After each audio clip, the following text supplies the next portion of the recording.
오늘은 마일리지라는 제목으로 주일 메시지를 나누겠습니다. 어제 월삭 새벽 예배가 있었는데요. 제가 어제도 잠깐 좀 나눴지만 3월은 시작하는 날입니다. 계절별로도 그렇고 이제 새싹이 돋아나는 시기죠. 날씨가 많이 따뜻해졌죠. 새싹이 돋아나는 시기고 또 이제 새싹 같은 자녀들을 둔 우리 가정들은 새 학기가 시작되는 달이죠. 지금 이한이가 내일 모레 초등학교를 가요. 얼마나 시간이 빠른지 걱정도 많고 그런데 저 말도 못하던 놈이 언제 저렇게 커가지고 초등학교를 가는지 모르겠어요. 또 우리 교회적으로도 보면 본격적인 이제 사역이 시작되는 달이기도 하죠. 그래서 주보에서 광고를 받듯이 지금 많은 프로그램들이 이제 시작됩니다. 그래서 여러분 이렇게 시작되는 달에는 시작을 잘 준비해야 되거든요. 그 준비가 중요합니다. 제가 이 강단에서 여러분에게 제가 굉장히 좋아하는 명언 중에 하나다라면서 소개했던 명언이 반복적으로 소개했던 명언이 있는데 미국의 아버지로 불리는 벤자민 프랭클린의 명언이죠.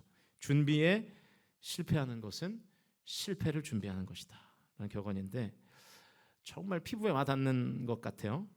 그 준비에 실패하면 아직 시작도 안 했는데 이미 실패를 준비하는 것과 똑같은 상황이라는 거죠. 제가 여러분 앞에서 매주일 이 강단에서 설교를 하잖아요. 이 강단에서 설교 준비를 하지 않으면 그 준비하지 않은 것 자체가 실패한 설교를 준비하는 것과 똑같은 거죠. 그래서 아마 여러분은 그렇게 생각하실지도 모르겠어요. 우리 목사님은 이렇게 설교에 너무 스트레스를 받으시는 것 같다. 실제로 스트레스를 많이 받는 것이 사실인데 그 주일날 이렇게 많은 성도들 앞에서 말씀을 전하는 것이 여간 평생 해야 될 일이지만 부담스러운 일인 것도 사실입니다. 그래서 부족한 가운데에도 좀 잘하고 싶다라는 생각이 항상 있기 때문에 준비를 좀 많이 하죠. 준비를 많이 해야 성도들의 가슴을 뜨겁게 하고 성도들의 마음을 위로하고 이 성도들의 의지를 이렇게 북돋아주는 설교를 할 수 있지 않겠습니까? 그러니까 모든 시작이 그렇거든요. 준비해야 됩니다. 그러면 여러분 시작의 시즌에는 뭘 준비하면 좋을까요? 저는 기본을 준비해야 되는 것 같아요. 기본기를 다져야 되는 것 같아요. 그러니까 여러분 이 시작이라는 것은 항상 우리가 경험하지 않았고 우리가 예측할 수 없는 일들이 벌어지는 게 시작 아니겠습니까? 그러니까 다 새롭잖아요. 오히려 이렇게 새로움을 준비할 때에는 새롭지 않은 것을 잘 다지는 노력이 필요한 것 같아요. 그래서 기본기는 영원 불변의 진리 같은 법칙들 아니겠어요? 이 기본기를 잘 다지는 게 필요한 것 같습니다. 요즘 중고등학생들은 제가 어떤 책으로 공부하는지를 잘 몰랐는데 일부 예배 때 제가 물어보니까 요즘 중고등학생들도 이 책으로 공부한다고 하더라고요. 우리가 공부할 때 이제 국영수가 제일 중요하잖아요.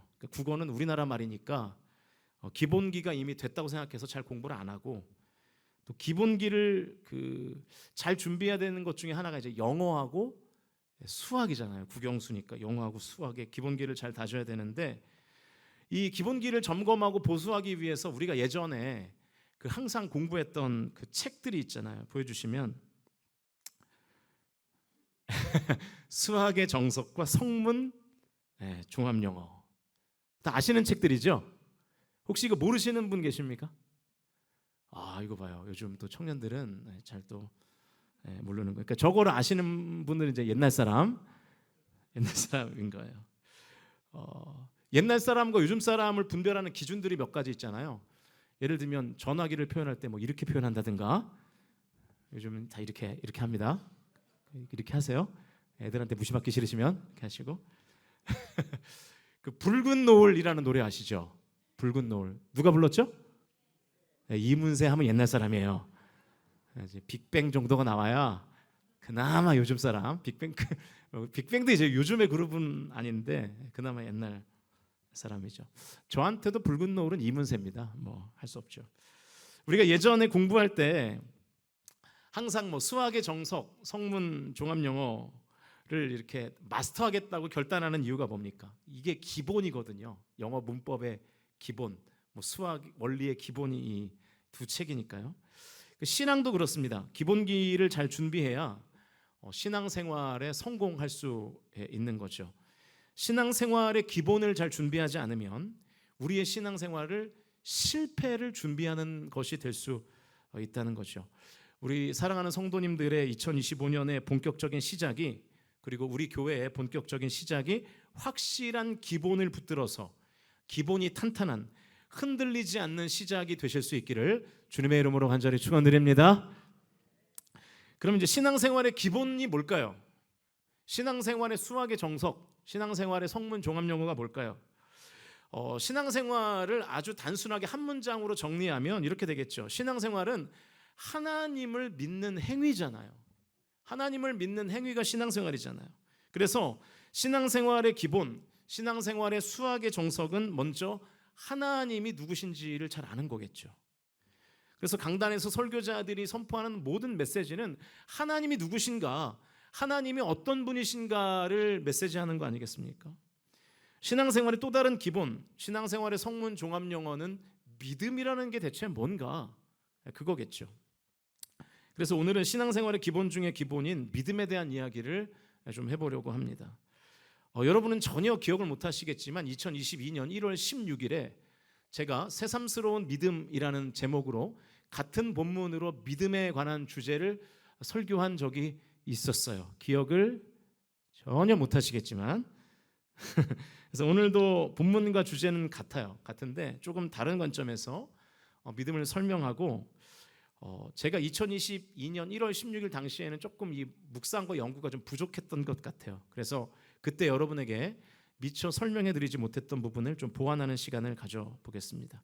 그래서 오늘은 믿음이라는 단어의 원어가 어떤 의미가 있는지, 그 원어가 갖는 메시지가 무엇인지를 좀 나눌 텐데요. 먼저 믿음이 아닌 것이 무엇인지를, 믿음같이 보이는데 믿음이 아닌 것이 무엇인지를 좀 나누겠습니다. 첫 번째로 믿음은요, 여러분, 정신승리가 아닙니다. 정신승리가 요즘 용어인데, 예를 들어 쉽게 설명하면, 여러분 이솝 우화 중에 여우와 신포도라는 이솝 우화가 있어요. 아시죠? 네. 좀 알면 안다고 대답 좀 해주세요. 아시죠? 네. 여우가 포도가 먹고 싶은 거잖아요. 그런데 이 포도에 발이 닿지 않는 거예요. 그때 이제 생각을 어떻게 하는 거죠? 저 포도는 실 거야. 저 되게 맛없을 거야. 그러니까 안 먹는 게 오히려 잘하는 거야. 이게 정신승리예요. 그러니까 실제로는 포도 따먹기에 실력이 없어서 실패를 했는데, 생각으로는 오히려 그 실패를 다행이라고, 그 실패를 승리라고, 성공이라고 생각하는 거죠. 믿음도 이런 거라고 생각하는 거예요. 착각입니다.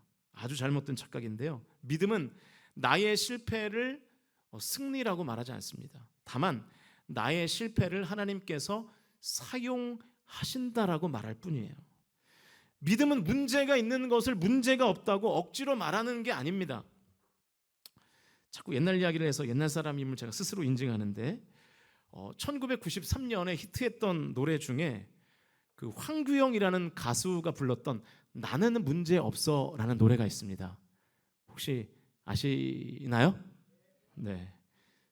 지금 대답한 분 옛날 사람인데 이 노래가 히트할 당시에는 이 노래의 문제점을 잘 몰랐는데, 이 노래 가사가 사실은 대표적인 정신 승리를 보여주는 가사입니다. 대중가요지만 한 토막만 좀 묵상을 해보면, 보여주세요. 앨범 자켓부터 굉장히 촌스럽죠.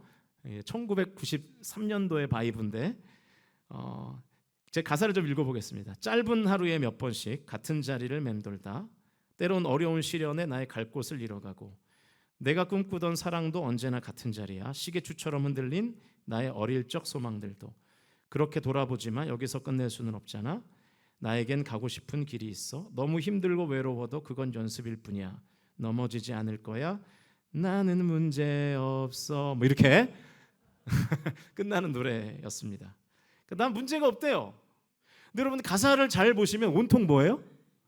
다 문제예요. 어려운 시련, 갈 곳이 없고, 사랑에는 발전이 없고, 소망은 흔들리고, 힘들고 외롭고, 이게 다 문제잖아요. 그런데 문제가 있지만 나는 이 문제를 넘어설 거야 라는 가사로 이 곡이 끝나는 게 아니라, 수많은 문제를 나열해 놓고 나는 문제가 없대요. 우리는 이런 거를 믿음이라고 착각하며 사는 거죠. 오히려 이런 정신 승리는 믿음 생활을, 신앙 생활을 해칩니다. 장애가 돼요. 왜 장애가 되냐면 나에게 문제가 없다고 믿으면 우리가 하나님을 안 찾거든요. 여러분, 하나님을 주로 언제 찾으세요? 하나님께 언제 간절히 기도하세요? 문제가 생겼을 때 아니에요? 고난이 닥쳤을 때 아니에요? 뭔가 결핍이 생겼을 때 우리가 기도하지 않습니까? 그런데 문제가 있는데 나 문제 없어 라고 생각하면 우리가 하나님을 찾을 이유가 없는 거죠. 그러니까 여러분, 믿음의 사람이라고 해서 항상 웃고 다녀야 하는 건 아닙니다. 성도는 슬플 때 웃는 사람이 아니에요. 고통이 막 나를 찌르는데 태어난 사람이 믿음의 사람이 아닙니다. 그런 사람들은 전문 용어로 이제 사이코라고 하는 거죠. 예. 슬플 때는 울어야 정상입니다. 여러분, 슬프시면 하나님 앞에서 우실 수 있기를 주님의 이름으로 축원드립니다. 슬플 때 하나님 앞에 울어야 정상이죠. 고통스러울 때 하나님 앞에 절규하세요. 그게 오히려 믿음의 본 모습입니다. 믿음은 문제를 문제가 아니라고 말하는 게 아니에요. 다만 나의 문제를 하나님께서 해결해 주시리라고 믿는 것이 진정한 믿음이죠. 사랑하는 성도 여러분, 내 삶에 닥친 문제를 문제로 인식하고 나의 죄를 죄로 인식해서 문제를 해결하시고 죄를 사하시는 하나님을 만나시는 믿음을 가질 수 있기를 주님의 이름으로 간절히 축복합니다. 믿음처럼 보이지만 믿음이 하는 것 하나만 더 나누면, 여러분, 믿음은 지적 동의가 아닙니다. 하나님이 존재한다는 것을 지적으로 동의만 해도 우리는 그것을 믿는 것이라고 생각하는데, 그거는 약간 변형된 믿음, 왜곡된 믿음, 잘못된 믿음이에요. 온전한 믿음이 아닙니다. 야고보서 2장 19절 말씀 읽어보죠. 시작. 내가 하나님은 한 분이신 줄을 믿느냐? 잘하는도다. 귀신들도 믿고 떠느니라. 잘 아시는 말씀이죠. 귀신들도 하나님의 존재를 믿는다는 거예요. 그러니까 하나님의 존재를 아는 믿음이라는 거죠. 이게 귀신들의 믿음이라는 거예요. 그러니까 지적 동의를 온전한 믿음이라고 착각하면 안 됩니다. 이 주제는 조금 이따가 믿음이 무엇인가를 다룰 때 좀 깊이 나눠보겠습니다. 자, 그러면 지금부터 성경이 말하는 믿음이 무엇인가를 살펴볼 텐데요. 먼저 좀 원어를 살펴보면, 이 히브리어로 믿음이라는 단어가 구약에 49번이 나오고요. 이 헬라어로 믿음이라는 단어가 신약에 244번이 나옵니다. 그러니까 이 성경 전체를 보면 이 믿음이라는 단어가 293번이 나오는 거예요.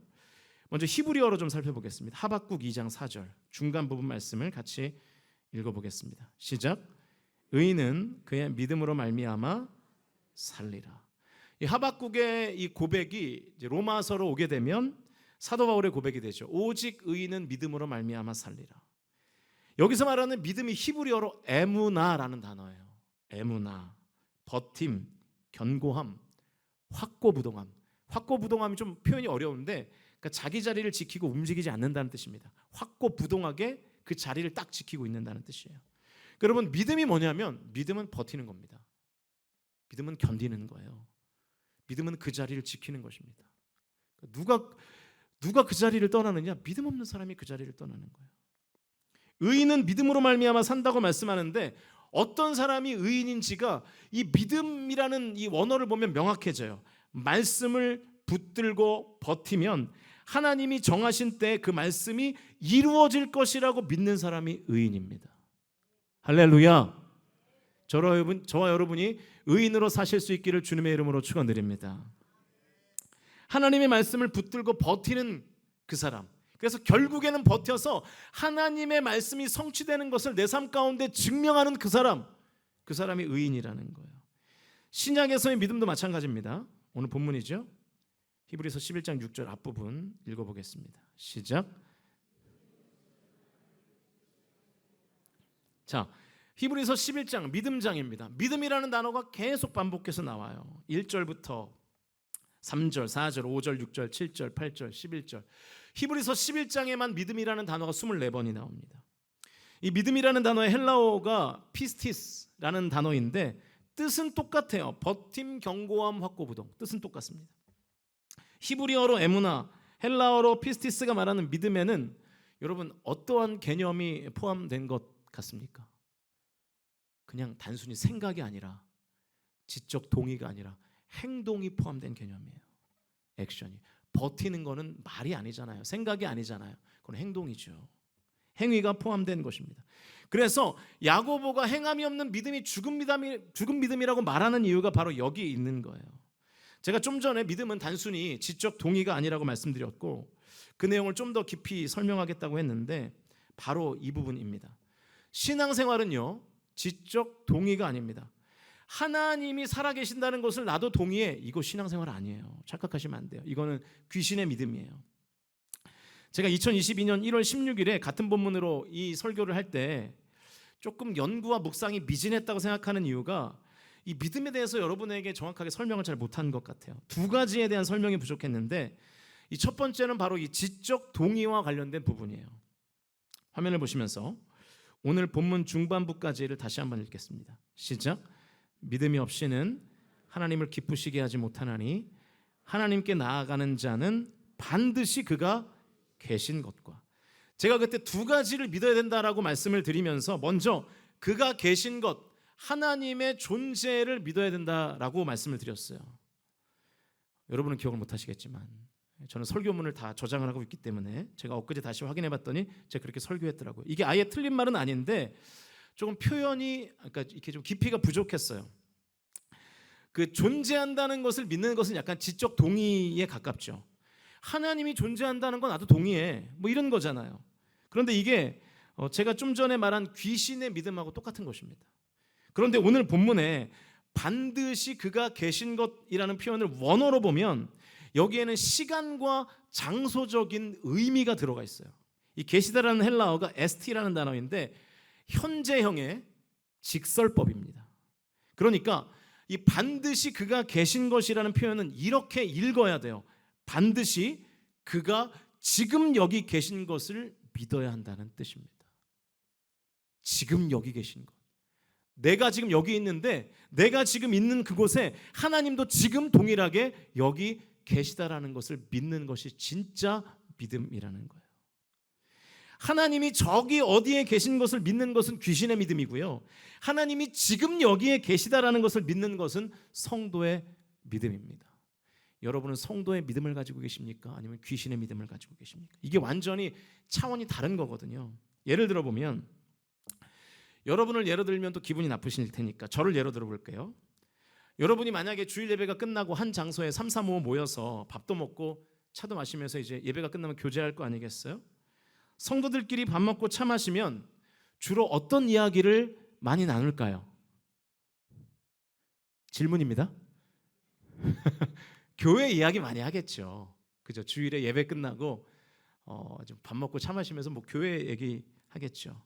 그럼 교회 얘기를 가다 보면 결국엔 또 이제 앵글이 좁혀지는데 누구에 대한 이야기를 많이 할까요? 찔리면 이제 스스로 웃기 시작하는 거죠, 그죠? 목회자들에 대한, 교육자들에 대한 이야기를 많이 하겠죠.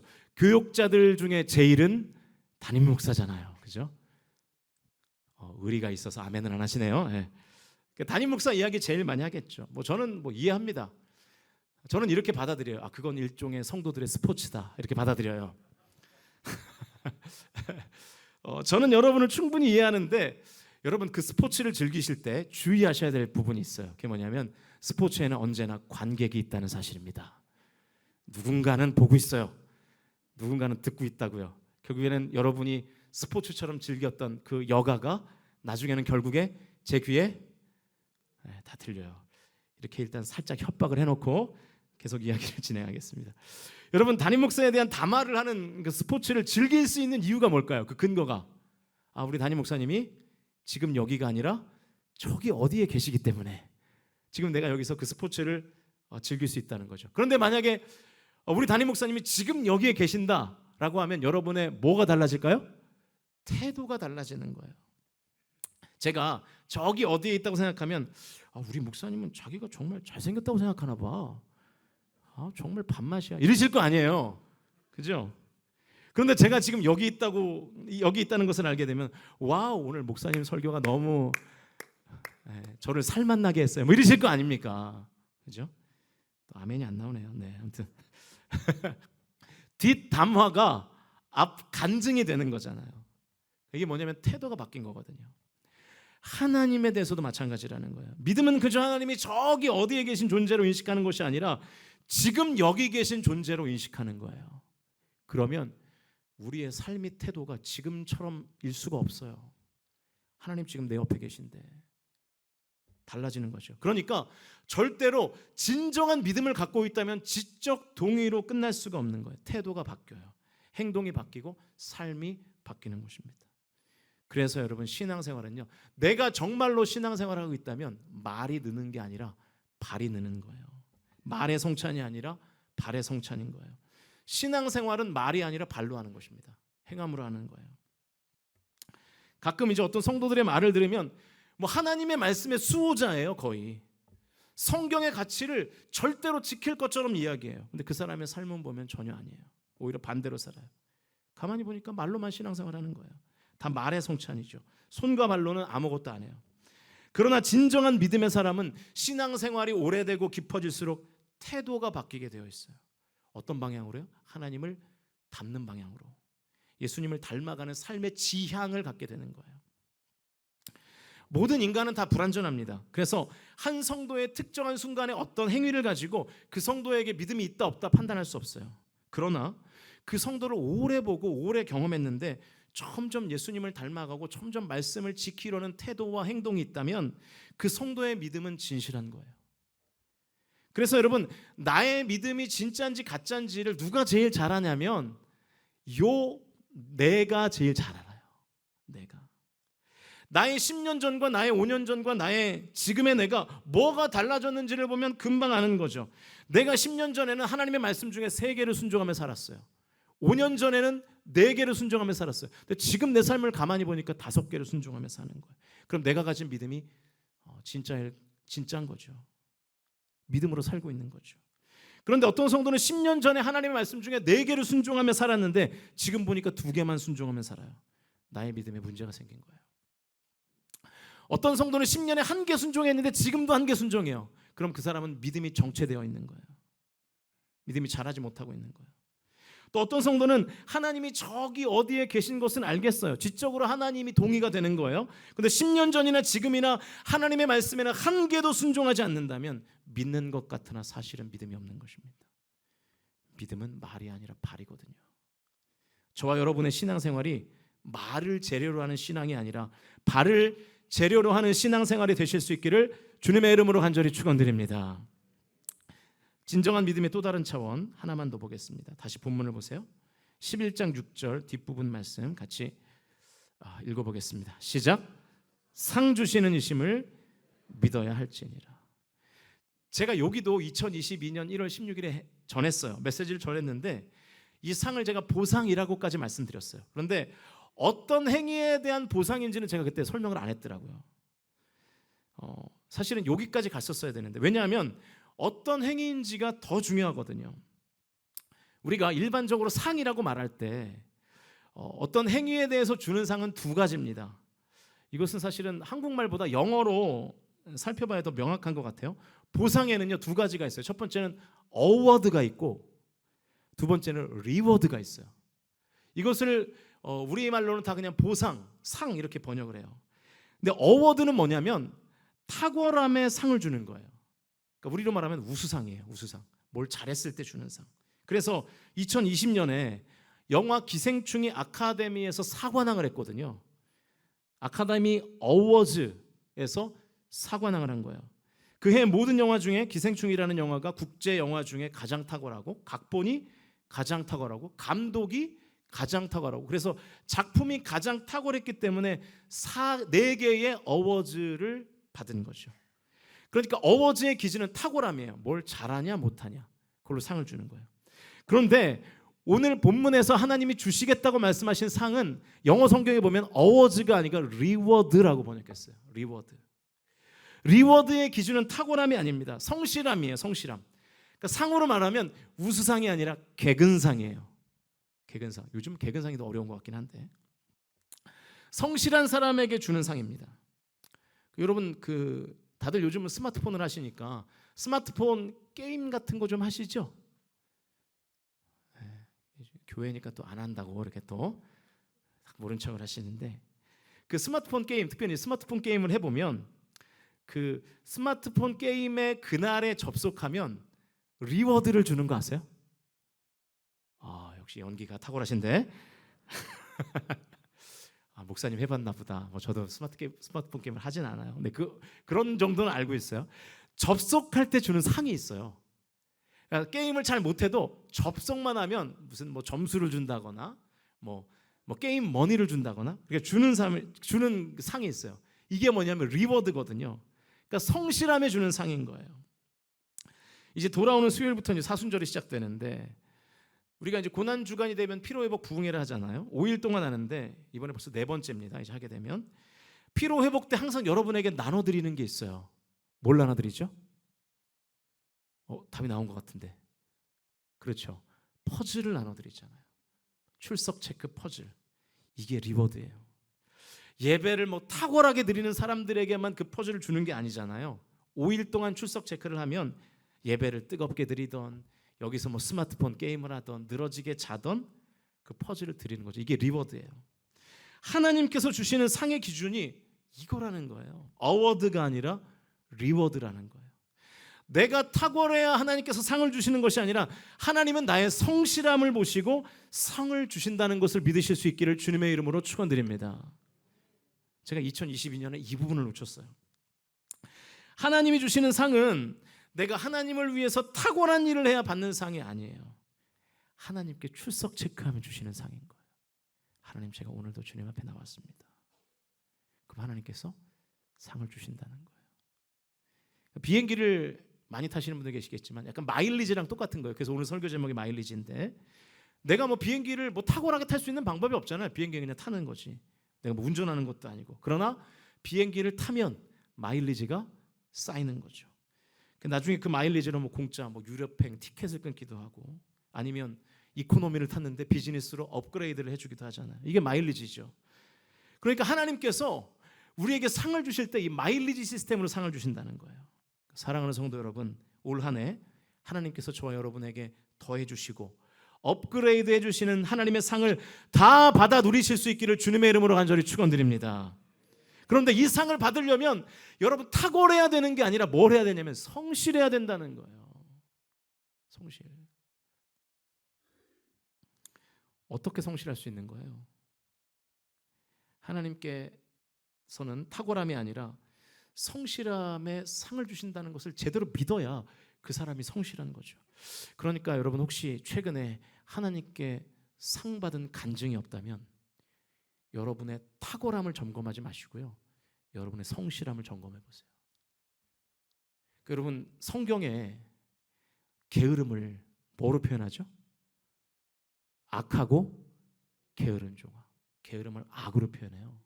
게으름을 죄로 표현해요. 여러분의 실력 없음을 죄라고 성경은 말한 적이 없습니다. 그러나 여러분의 게으름, 여러분의 불성실함은 성경이 죄라고 말해요. 사랑하는 성도 여러분, 영적 마일리지를 성실하게 쌓으셔서 하나님의 더하시고 하나님의 높이시는 은혜를 경험하실 수 있기를 주님의 이름으로 간절히 축복합니다. 그러니까 하나님은 여러분 큰 거 한 방으로는 성에 안 차는 분입니다. 내가 큰 헌금 한 번 했다고 해서 이제 하나님 나에게 상을 주시겠지. 하나님 그런 분 아니에요. 하나님은 매일매일 매주 차곡차곡 나의 신앙을 드리고 나의 몸을 드리고 나의 마음을 드리고 나의 삶을 드리는 이 한 걸음 한 걸음 하나하나 쌓아가시는 그 성도들의 성실함에 하나님께서 상을 주시는 것입니다. 이제 말씀을 정리하겠습니다. 큰 바위를 쪼개는 방법이라는 칼럼을 본 적이 있는데요. 여러분, 큰 바위를 어떻게 쪼갤 수 있을까요? 물론 이제 그 큰 바위에 폭탄을 설치하면 그냥 터져버리겠죠. 그런데 우리에게는 폭탄 같은 게 없잖아요. 그 폭탄이 없으면 큰 바위를 못 쪼개는가? 쪼갤 수 있다는 거예요. 일단 큰 바위에 작은 구멍을 뚫습니다.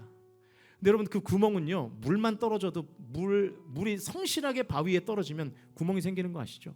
그 작은 구멍이 생기면 거기에다 참나무를 박는데요. 참나무. 그리고 거기에 3일 정도 물을 주면 이 참나무가 점점 더 커져가지고 바위를 쪼갠다는 거예요. 여러분, 참나무가 하는 일은 아무것도 없습니다. 그냥 구멍 안에서 버티는 거예요. 가만히 있으면 그 참나무가 커지고 커져서 바위를 쩍쩍 쪼개는 것입니다. 그래서 예전에 뭐 폭발물, 폭탄 이런 거 없을 때 이 성을 건축할 때 그렇게 했대요. 쐐기를 만들어서 거기에 참나무를 박아가지고 깨서 그 작아진 돌을 가지고 성벽을 쌓는 거죠. 명검이 탄생하는 거 마찬가지죠. 이 쐐대기가 하는 일이 뭐가 있습니까? 그냥 용광로 안에서 버티는 거잖아요. 뜨거운 불 가운데서 버티고 숱한 망치질을 당해도 잘 버티면 명검 되는 거 아니겠어요? 여러분 혹시 지금 고난과 고통 중에 계십니까? 버티십시오. 믿음은 버티는 것입니다. 버티는 믿음이 하나님을 기쁘시게 하고, 버티는 믿음, 내가 하루하루를 버티면 하루하루를 버틸 때마다 하나님께서 마일리지를 1점, 2점, 5점, 10점 더하여 주시는 거예요. 그게 상이 되는 거예요. 그래서 더하여 주시면 여러분의 삶에 또 다른 복이 임하고 하나님께서 높여주시는 은혜가 임할 줄로 믿습니다. 여러분, 고난이 찾아왔다고 해서, 고통스럽다고 해서 등을 보이고 하나님으로부터 도망치지 마시고, 오히려 고난과 고통이 찾아올 때마다 하나님에게로 도망치십시오. 고난 중에 여러분 가장 해야 될 일이 뭐냐면 출석 체크예요. 제가 어제도 월삭 때 말씀드렸는데, 고난 중에 잘하기가 쉽지 않습니다. 고난 중에 탁월하기 어려워요. 그러나 할 수 있는 게 있어요. 출석 체크하는 거예요. 하나님, 저 지금 힘든데 왔어요. 하나님, 저 지금 죽을 것 같은데 그래도 왔어요. 하나님 복 주시고 은혜 부어 주시고 제 아픔과 상처를 감하여 주시고 제해 주세요. 이렇게 하나님 앞에 간구할 때 우리의 삶의 마일리지가 하나 둘 쌓여서 큰 상이 저와 여러분에게 임하게 될 줄로 믿으실 수 있기를 주님의 이름으로 축원드립니다. 오늘을 견디십시오. 오늘을 버티세요. 그게 믿음입니다. 믿음의 사람은 버티는 거예요. 저와 여러분이 올 한 해 버팀으로 승리하실 수 있기를 주님의 이름으로 축복합니다. 이기는 사람이 버티는 게 아니라 버티는 사람이 이기는 거라면서요. 믿음으로 버티셔서 승리하는 새로운 시작이 되시기를 주님의 이름으로 간절히 축복합니다.